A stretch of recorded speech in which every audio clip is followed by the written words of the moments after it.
ASEAN foreign ministers have held their first meeting under the chairmanship of Malaysia on the island of Langkawi.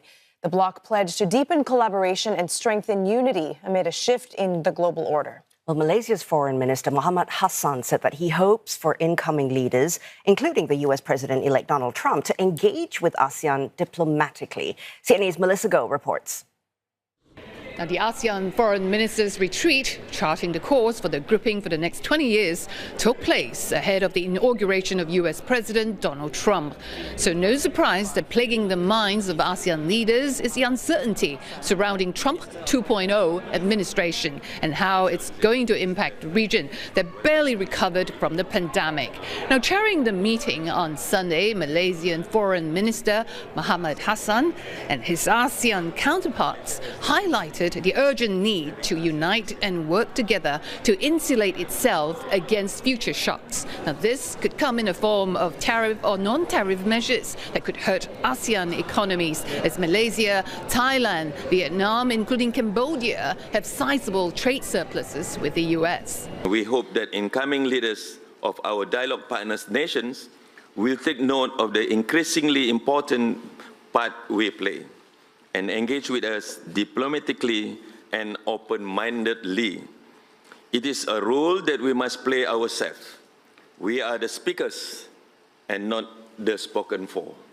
Southeast Asia, he said, has become a site for a concentrated superpower competition.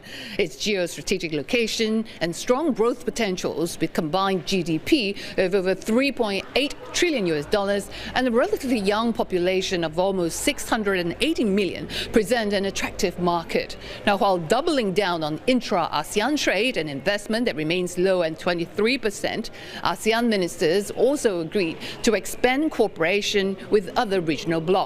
Now, the first ASEAN GCC summit with Gulf nations is scheduled later this year. Now, this, as a grouping, is set to adopt the ASEAN Community Vision 2045, charting a sustainable and inclusive path for the next 2 decades. Now, to ensure the region's safety and stability, ASEAN has also tasked Myanmar to fulfill its obligations to implement the 5-point consensus, starting with the immediate cessation of violence and allow unimpeded access of humanitarian aid.